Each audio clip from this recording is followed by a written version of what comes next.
राधे राधे भक्तगणों, आज अमित वाणी में आपका स्वागत है। आज मैं आपको बताने जा रहा हूँ कि एकादशी के जया आदि भेद, नक्त व्रत का स्वरूप, उत्पन्ना एकादशी के प्रसंग में एकादशी की विधि क्या होती है, उत्पत्ति कथा और महिमा का वर्णन आज हम यहाँ पे आपको बताने वाले हैं।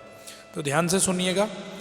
नारद जी ने पूछा, महादेव महाद्वादशी मतलब एकादशी का उत्तम व्रत कैसे होता है? सर्वेश्वर प्रभो, उसके व्रत से जो कुछ भी फल प्राप्त होता है उसे बताने की कृपा कीजिए।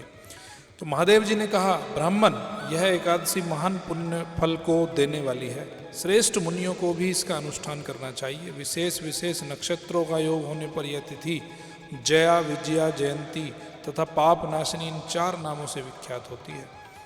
ये सभी पापों का नाश करने वाली है। इनका व्रत अवश्य करना चाहिए। जब शुक्ल पक्ष की एकादशी को पुनर्वसु नक्षत्र हो तो वह उत्तम तिथि जया कहलाती है। उसका व्रत करके मनुष्य निश्चय ही पाप से मुक्त हो जाता है। जब शुक्ल पक्ष की द्वादशी को श्रवण नक्षत्र हो तो वह उत्तम तिथि विजया के नाम से विख्यात होती है।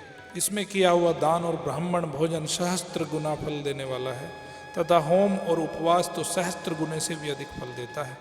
जब शुक्ल पक्ष की द्वादशी को रोहिणी नक्षत्र हो तो वह तिथि जयंती कहलाती है। वह सब पापों को हरने वाली है। उस तिथि को पूजित होने पर भगवान गोविंद निश्चय ही मनुष्य के सब पापों को धो डालते हैं। जब कभी शुक्ल पक्ष की द्वादशी को पुण्य नक्षत्र हो तो वह महापुण्यमयी पाप नाशनी तिथि कहलाती है। जो 1 वर्ष तक प्रतिदिन 1 प्रस्थ तिल दान करता है तथा जो केवल पाप नाशिनी एकादशी को उपवास करता है, उन दोनों का पुण्य समान होता है। उस तिथि को पूजित होने पर संसार के स्वामी सर्वेश्वर श्री हरि संतुष्ट होते हैं तथा प्रत्यक्ष दर्शन भी देते हैं। उस दिन प्रत्येक पुण्य कर्म का अनंत फल माना जा गया है। सगर नंदन कुकुस्थ नहुस तथा राजा गधी ने उस तिथि को भगवान की आराधना की थी, जिससे भगवान ने इस पृथ्वी पर उन्हें सब कुछ दिया था। इस तिथि के सेवन से मनुष्य 7 जन्मों के कायिक, वाचिक और मानसिक पाप से मुक्त हो जाता है। इसमें तनिक भी संदेह नहीं है। पुष्य नक्षत्र से युक्त एकमात्र पाप नाशिनी एकादशी का व्रत करके मनुष्य 1001 एकादशियों के व्रत का फल प्राप्त कर लेता है। उस दिन स्नान, दान, जप, होम, स्वाध्याय और देव पूजा आदि जो कुछ भी किया जाता है उसका अक्षय फल माना गया है। इसलिए प्रयत्नपूर्वक इसका व्रत करना चाहिए। जिस समय धर्मात्मा राजा युधिष्ठिर पंचम अश्वमेघ यज्ञ का स्नान कर चुके, उस समय उन्होंने यदुवंशावंतस भगवान श्री कृष्ण से इस प्रकार प्रश्न किया। युधिष्ठिर बोले, प्रभो, नक्त व्रत तथा एक भुक्त व्रत का पुण्य एवं फल क्या है? जनार्दन, यह सब मुझे बताइए। श्री भगवान ने कहा, कुंती नंदन, हेमंत ऋतु में जब परम कल्याण में मार्गशीर्ष मास आए तब उसके कृष्ण पक्ष की द्वादशी तिथि को उपवास करना चाहिए। उसकी विधि इस प्रकार है। दृढ़ता पूर्वक उत्तम व्रत का पालन करने वाला शुद्ध चित्त पुरुष दशमी को सदा एक भुक्त रहे अथवा शौच, संतोष आदि नियमों के पालन पूर्वक नक्त व्रत के स्वरूप को जानकर उसके अनुसार एक बार भोजन करे। दिन के 8वें भाग में जब सूर्य का तेज मंद पड़ जाता है उसे नक्त जानना चाहिए। रात को भोजन करना नक्त नहीं है। गृहस्थ के लिए तारों के दिखाई देने पर नक्त भोजन का विधान है और सन्यासी के लिए दिन के 8वें भाग में, क्योंकि उसके लिए रात में भोजन का निषेध है। कुंती नंदन, दशमी की रात व्यतीत होने पर एकादशी को प्रातःकाल व्रत करने वाला पुरुष व्रत का नियम ग्रहण करे और सवेरे तथा मध्याह्न को पवित्रता के लिए स्नान करे।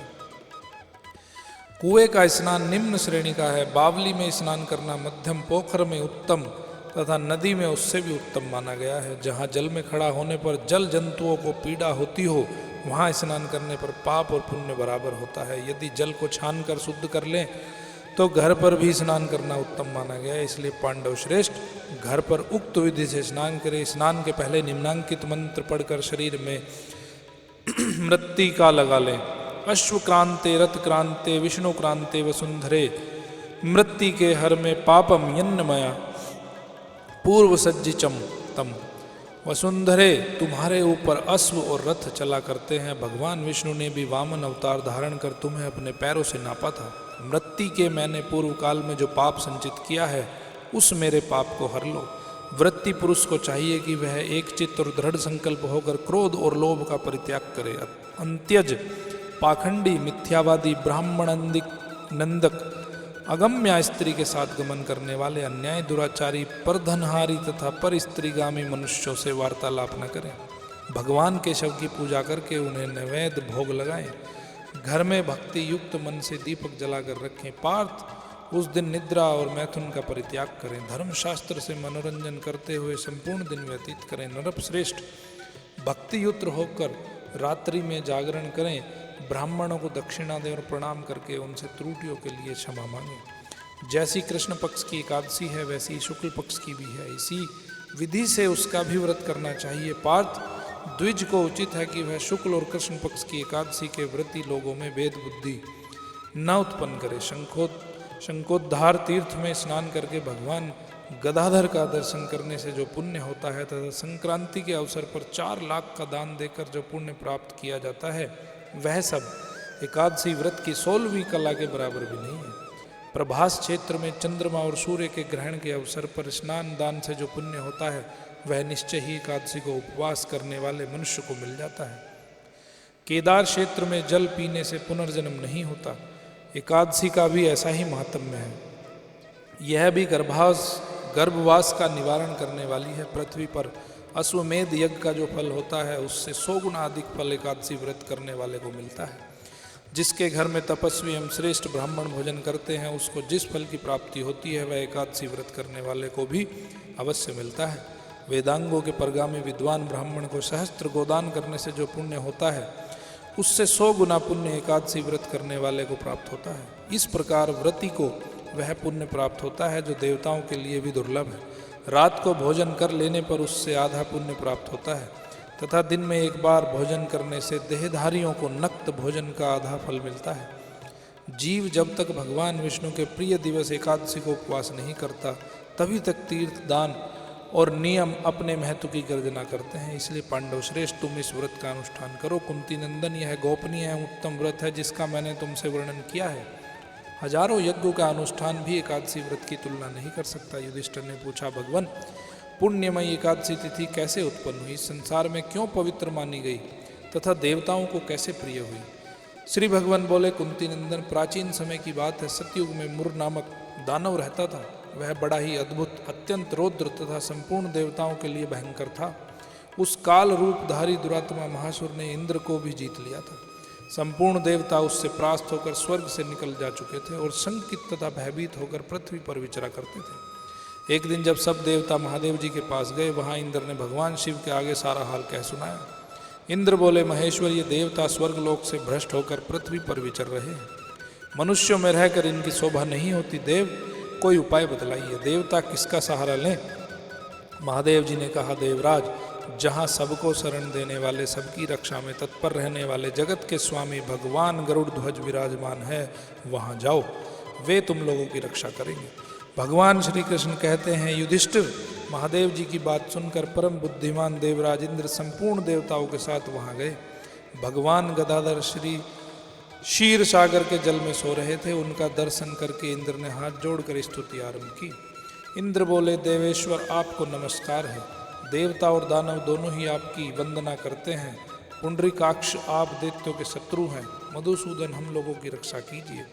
जगन्नाथ संपूर्ण देवता मुर नामक दानव से भयभीत होकर आपकी शरण में आए हैं। भक्त वत्सल हमें बचाइए। देवे देवेश्वर हमें बचाइए। जनार्दन हमारी रक्षा कीजिए, रक्षा कीजिए। दानवों का विनाश करने वाले कमल नयन हमारी रक्षा कीजिए। प्रभो हम सब लोग आपके समीप आए हैं, आपकी ही शरण में आ पड़े हैं। भगवान शरण में आए हुए देवताओं की सहायता कीजिए। देव आप ही पति, आप ही मति, आप ही कर्ता और आप ही कारण हैं। आप ही सब लोगों की माता और आप ही इस जगत के पिता हैं। भगवान देवे देवेश्वर शरणागत वत्सल देवता भयभीत होकर आपकी शरण में आए हैं। प्रभो अत्यंत उग्र स्वभाव वाले महाबली मुर नामक दैत्य ने संपूर्ण देवताओं को जीतकर इन्हें स्वर्ग से निकाल दिया है। इंद्र की बात सुनकर भगवान विष्णु बोले, देवराज वह दानव कैसा है, उसका रूप और बल कैसा है तथा उस दुष्ट के रहने का स्थान कहाँ है? इंद्र बोले, देवेश्वर पूर्व काल में ब्रह्मा जी के वंश में तालजंग नामक एक महान असुर उत्पन्न हुआ था जो अत्यंत भयंकर था। उसका पुत्र मुर दानव के नाम से विख्यात हुआ। वह भी अत्यंत उत्कृष्ट महापराक्रमी और देवताओं के लिए भयंकर है। चंद्रावती नाम से प्रसिद्ध एक नगरी है, उसी में स्थान बनाकर वह निवास करता है। उस दैत्य ने समस्त देवताओं को परास्त करके स्वर्गलोक से बाहर कर दिया है। उसने एक दूसरे ही इंद्र को स्वर्ग से एक सिंहासन पर बैठाया है। अग्नि, चंद्रमा, सूर्य, वायु तथा वरुण भी उससे दूसरे ही बनाए हैं। जनार्दन, मैं सच्ची बात बता रहा हूँ, उसने सब कोई दूसरे ही कर दिए हैं। देवताओं को तो उसने प्रत्येक स्थान से वंचित कर दिया है। इंद्र का कथन सुनकर भगवान जनार्दन को बड़ा क्रोध हुआ। वे देवताओं को साथ लेकर चंद्रावतीपुरी में गए। देवताओं ने देखा दैत्यराज बारंबार गर्जना कर रहा है। उससे परास्त होकर संपूर्ण देवता 10 दिशाओं में भाग गए। अब वह दानव भगवान विष्णु को देखकर बोला, खड़ा रह, खड़ा रह। उसकी ललकार सुनकर भगवान के नेत्र क्रोध से लाल हो गए। वे बोले, अरे दुराचारी दानव, मेरी इन भुजाओं को देख।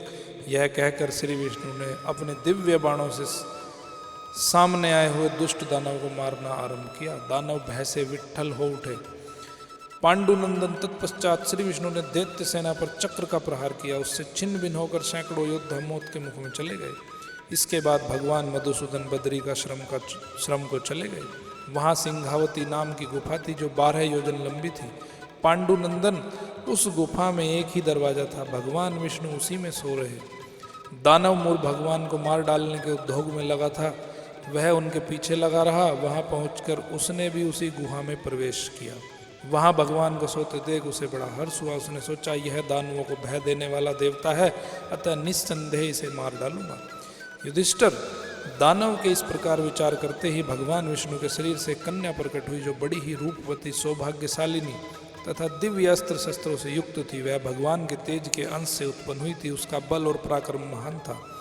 युधिष्ठिर, दानवराज मुर ने उस कन्या को देखा। कन्या ने युद्ध का विचार करके दानव के साथ युद्ध के लिए याचना की। युद्ध छिड़ गया। कन्या सब प्रकार की युद्ध कला में निपुण थी। वह मुर नामक महान असुर उसके हुंकार मात्र से राख का ढेर हो गया। दानव के मारे जाने पर भगवान जाग उठे। उन्होंने दानव को धरती पर पड़ा देख पूछा, मेरा ये शत्रु अत्यंत उग्र और भयंकर था, किसने इसका वध किया है? कन्या बोली, स्वामिन, आपके ही प्रसाद से मैंने इस महादैत्य का वध किया है। श्री भगवान ने कहा, कल्याणी, तुम्हारे इस कर्म से तीनों लोगों के मुनि और देवता आनंदित हुए हैं। अतः तुम्हारे मन में जैसी रुचि हो उसके अनुसार मुझसे कोई वर मांगो। देव दुर्लभ होने पर भी वह वर मैं तुम्हें दूंगा, इसमें तनिक भी संदेह नहीं है। वह कन्या साक्षात एकादशी ही थी। उसने कहा, प्रभु, यदि आप प्रसन्न हो तो मैं आपकी कृपा से सब तीर्थों में प्रधान, समस्त विघ्नों का नाश करने वाली तथा सब प्रकार की सिद्धि देने वाली देवी हूँ। जनार्दन, जो लोग आप में भक्ति रखते हुए मेरे दिन को उपवास करेंगे उन्हें सब प्रकार की सिद्धि प्राप्त हो। माधव, जो लोग उपवास, नक्त तथा एक भुक्त करके मेरे व्रत का पालन करें उन्हें आप धन, धर्म और मोक्ष प्रदान कीजिए। श्री विष्णु बोले, कल्याणी, तुम जो कहती हो वह सब पूर्ण होगा। भगवान श्री कृष्ण कहते हैं, युधिष्ठिर, ऐसा वर पाकर महाव्रता एकादशी बहुत प्रसन्न हुई। दोनों पक्षों की एकादशी समान रूप से कल्याण करने वाली है। इसमें शुक्ल और कृष्ण का भेद नहीं करना चाहिए। यदि उदय काल में थोड़ी सी एकादशी, मध्य में पूरी द्वादशी और अंत में किंचित त्रयोदशी हो तो वह त्रिस्पर्शा एकादशी कहलाती है। वह भगवान को बहुत ही प्रिय है।